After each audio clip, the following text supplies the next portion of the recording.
Pernah nggak Mami diusir? Pernah. Kapan? Waktu terakhir datang. Astagfirullahaladzim. Tapi ngusirnya nggak langsung ya. Jadi Ngusirnya pembantunya yang bikin. Bilangin bahwa nggak ada gitu. Si Fitri itu nggak suka sama. Dan nggak boleh lewat pintu mana Mi? Nggak boleh lewat pintu tamu. Jadi kalau mau datang lewat garasi pintu dapur. Iya, lewat pembantu yang ngusir. Boleh ambil. gelo pisan. Memang kalian belajar nggak sih, apalagi para pengecerong ini, bahwa majelis hakim adalah wakil Tuhan ya di pengadilan. Wakil Tuhan, makanya ini sarjana apa berani melawan? Siapa itu hakim? Siapa yang nyuruh? Yang nyuruh memang siapa? Tetangga disuruh pulang ke rumah. Rumahnya sekarang itu kan tahanan, Pondok Bambu rumahnya, bukannya rumah yang cicilan ke-13 itu di BSD. Sorry ya, aku mau pulang ke rumah, aku nggak mau pulang ke tahanan, aku nggak mau di Pondok Bambu. Loh ini kan tahanan jaksa. Tapi bagus banget, ini contempt of court, perlawanan terhadap pengadilan ya. Dan ini tim pengecerong kena sanksi, dan juga si terdakwa. Harusnya si pengecerong ini mengantar, membujuk si terdakwa untuk mengikuti dan menghargai, menghormati proses pengadilan, dan apalagi perintah dari majelis hakim. Karena ketika majelis hakim ketuk itu palu, dia seberitakan bisa bebas, kembali ke tahanan, atau tidak ditahan, atau keputusan yang lain. Tapi kalau sudah diketuk palunya, harus dikembalikan ke tahanan. Ya udah, segera, bukan selfie-selfiean di luar dan pecicilan. Ini serem banget. Saya rasa pengecerong ini sebenarnya sedang menjerumuskan si terdakwa dalam masalah paling besar. Dia tahu, atau mungkin saja dia sengaja, biar terdakwa akan mendapatkan ganjaran yang lebih tinggi. Kalau pengecerong yang lulusan, yang baru ingusan aja tahu dan hormat, karena takut ini merugikan terdakwa. Tapi dengan cara melawan jaksa, justru pengecerong sedang memberatkan itu tuntutan kepada terdakwa. Di mana-mana pengecerong itu baik-baikin jaksa, baik-baikin, dan mereka mediasi, tolong ya begini Bogono, berhubung punya anak si Marijan, berhubung dia mau kawin lagi, mau bunting lagi, berhubung sana berhubung sini, cari titik supaya si jaksa itu punya empati terhadap terdakwa. Ini nggak ditantang. Jadi tapi saya bersyukur sekali pengecerong ini, bagus banget, bagus. Teruntuk kalian para pendukungnya terdakwa Nikita Mirzani, kali ini saya akan memberikan penjelasan atau pencerahan terkait mengapa kemarin pada sidang Kamis 31 Juli 2025 terdakwa Nikita Mirzani ini tidak diizinkan atau tidak diperbolehkan oleh hakim yang mulia untuk menampilkan atau menyajikan novum atau bukti tambahan di muka persidangan berupa rekaman suara yang dinarasikan oleh terdakwa Nikita Mirzani berupa suara rekaman oleh pihak Dr. Reja Gladys yang mengkondisikan jaksa penuntut umum dan majelis hakim. Nah, perlu kalian ketahui bahwasanya pada sidang kemarin Kamis 31 Juli 2025 itu agendanya di mana jaksa penuntut umum menghadirkan saksi untuk memberikan keterangannya. Nah, dalam tahapan itu pihak terdakwa ini tidak diperbolehkan mengajukan atau menyajikan yang namanya novum atau bukti tambahan. Tapi nanti ada waktunya pihak terdakwa ini akan diberikan waktu atau agenda sidang di mana terdakwa ini akan diperbolehkan untuk menyajikan yang namanya novum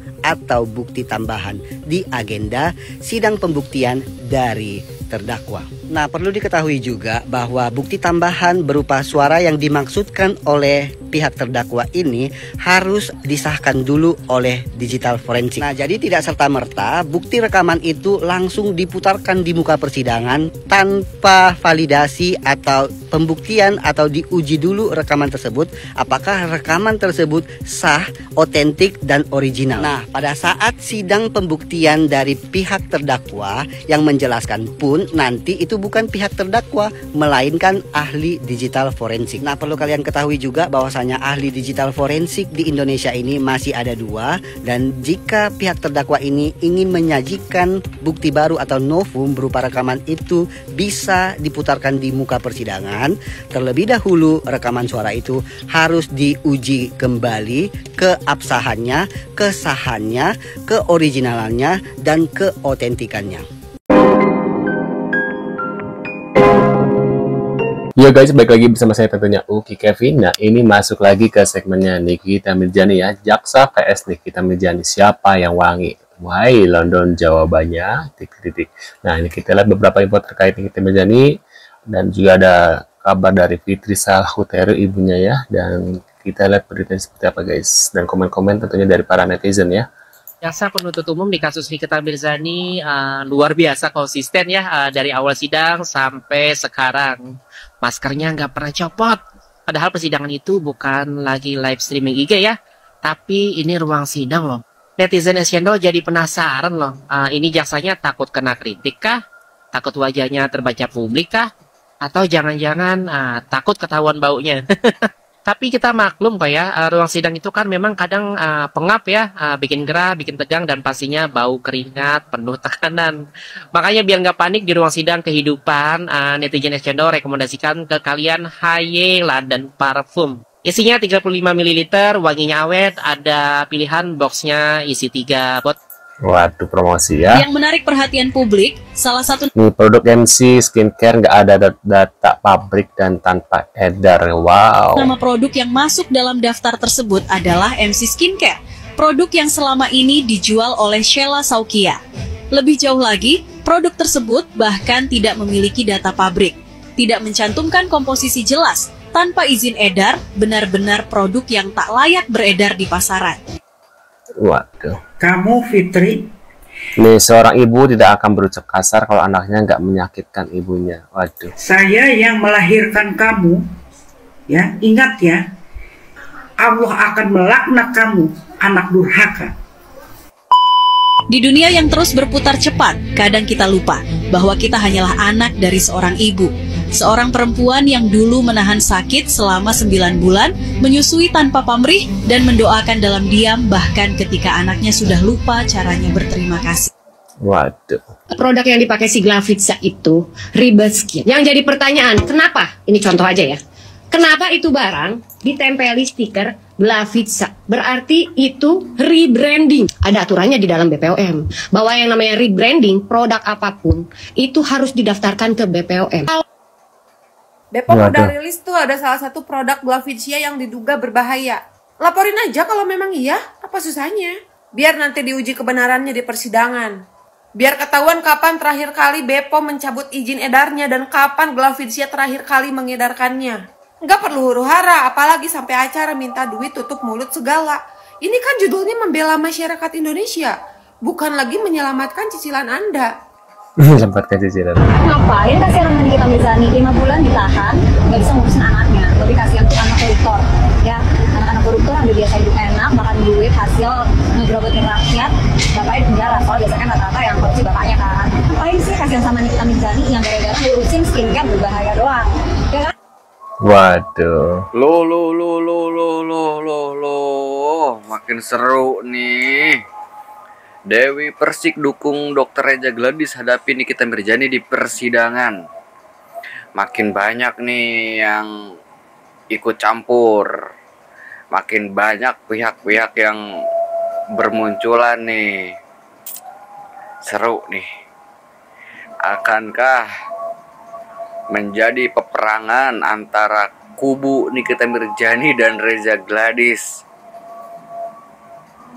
Ini kenapa sih orang-orang, ya Allah?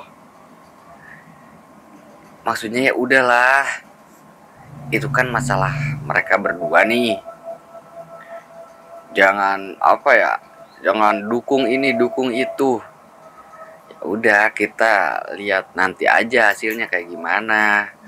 Kalau misalkan Nikmir bersalah ya udah, tanggung kesalahannya gitu kan. Jangan sampai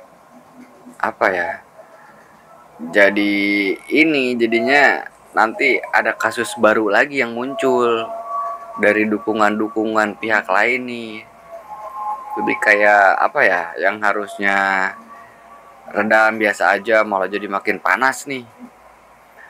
Kalau misalkan DRG juga salah, ya sama, harus tanggung resikonya. Kenapa harus jadi rame banget nih? Buset. Waduh. Kalau saya pribadi mendoakan Nikita Mirzani membusuklah di penjara, ini divonis bersalah dan dihukum tidak sebentar. Amin. Amin. Informasi terupdate hari ini, wadidaw. Nah, upaya pemerasan yang dilakukan oleh Nikita Mirzani and the Gang kepada Ibu Heni Segara akan segera diproses secara tuntas. Nah, melalui instastorynya, Ibu Heni Segara menjelaskan Nikita Mirzani akan diseret ke dalam proses hukum yang sangat dalam, di mana dirinya tidak terima bahwasannya dia adalah menjadi korban dalam kasus upaya pemerasan. Waduh, waduh, waduh. Nah, jadi kalau kalian bilang Nikita Mirzani itu adalah seorang pahlawan gitu ya, di mana pahlawannya sayang? Dia saja sudah memakan korban banyak dalam kasus pemerasannya ini. Waduh, waduh, waduh. Intinya, jika Nikita Mirzani pun bebas dalam kasus Dr. Reza Gladys, dia akan tetap terciduk dalam kasus Ibu Heni Sagara. Tapi kali ini Nikita Mirzani dalam kasus pemerasan Dr. Reza Gladys tidak akan lolos, sayang. Wadidaw. Nah, itu dia guys beberapa info terkait Nikita Mirzani tentunya dan Reza Gladys, dan tadi ada ibunya dari Fitri Salhuteru, dan ini ada beberapa komen dari Sansabella tentunya terkait Nikita Mirzani dan Miss Gossip ya. Waduh, katanya Miss Gossip ditangkap, tapi sampai sekarang tidak. Mungkin karena Nikita Mirzani masih di dalam penjara, jadi nggak ngurusin dulu. Mungkin kalau di luar Miss Gossip bisa kena gitu ya. Nah, menurut pendapat kalian gimana nih? Kalian tim mana nih? Antara Miss Gossip, Reza Gladys, atau Nikita Mirzani dan The Gang ya? Atau Dr. Oki gitu-gitu ya. Nah, menurut kalian gimana? Tulis di kolom komentar. Terima kasih sudah hadir dan kita akan bertemu lagi di video selanjutnya karena sudah azan guys ya. Dan see you.